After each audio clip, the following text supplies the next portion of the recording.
Hola, ¿qué tal? Espero que todo vaya bien. Mi nombre es Samuel Pinilla Hurtado y nuevamente estoy por acá para traerles otra gran historia de la publicidad del siglo XX. En este caso se trata de la mascota de piedra creada por Gary Dahl en el año 1975. Mascota que fue vendida como si fuera una mascota real, que en realidad era más bien un producto. Vamos a continuación con el contexto. Resulta que en abril del año 1975 el ejecutivo publicitario Gary Dahl se encontraba en un bar en el condado de Santa Cruz, California, compartiendo con unos amigos y charlando sobre las mascotas. Él escuchaba atentamente todas las quejas sobre los gastos, el trabajo, los problemas emocionales que podrían suponer cuidar una mascota de verdad.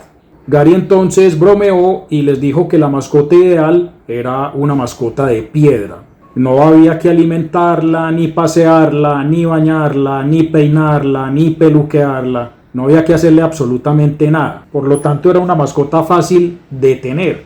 Además que no se enfermaba y que tampoco se iba a morir. Pues bien, les cuento que ya de regreso a casa, Gary comenzó a pensar en esa gran idea y dijo, ¿por qué no crear de verdad, una mascota de piedra? Y entonces se puso a trabajar en el concepto, se puso a trabajar en el diseño. Lo primero que hizo fue ponerle el nombre, Pet Rock, y de ahí en adelante comenzó a bosquejar las ideas. En primer lugar, conseguir las piedras, para lo cual las compró en diferentes almacenes de materiales para la construcción. Las primeras Pet Rock eran bastante ordinarias y eran de color gris. Luego comenzó a probar con piedras un poco más sofisticadas y de diferentes colores, lo cual le dio un ambiente visual un poco mejor. Lo segundo fue ponerles unos simpáticos ojos saltones a las piedras para que pareciera mascota de verdad.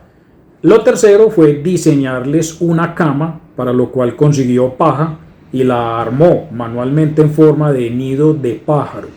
En cuarto lugar fue diseñar un manual de instrucciones acerca del mantenimiento de la mascota como si fuera real.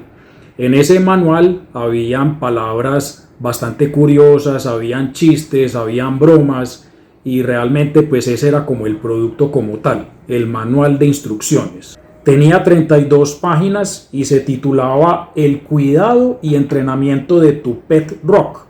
En ese manual habían órdenes que, claro está, la mascota no podía hacer, como por ejemplo, ven, levántate, o como por ejemplo, mueve las manos. Pero sin embargo, Gary Dahl se las ingenió para crear instrucciones que sí eran factibles o fáciles de cumplir, como por ejemplo, sentada y quieta. Y además habían otras órdenes que ya dependían pues de la ayuda del dueño como tal, como por ejemplo, ataca o rueda. Y finalmente se puso a diseñar la caja como tal, en donde ya iba a introducir todo. Iba a introducir la mascota, iba a introducir el manual y la cama de paja.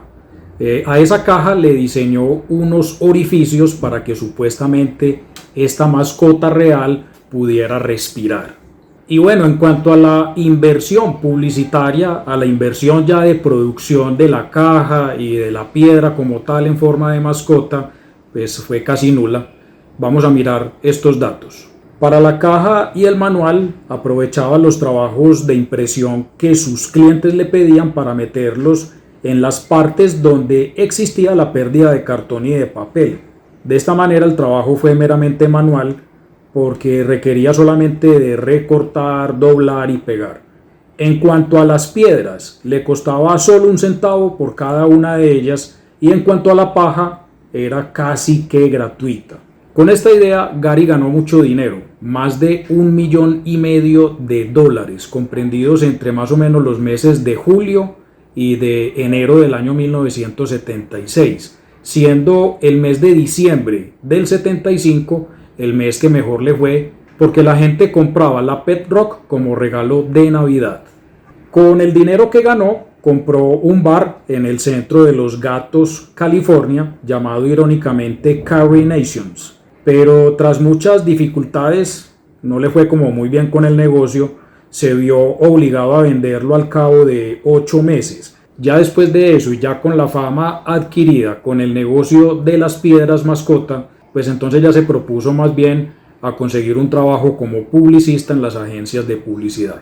Aquí les dejo entonces esta gran historia de la publicidad del siglo XX, que espero les haya servido bastante para que ustedes puedan observar que las grandes ideas pueden nacer en cualquier parte, en cualquier circunstancia y de cualquier manera. Nos vemos en otro próximo video. Un abrazo para todos. Chao.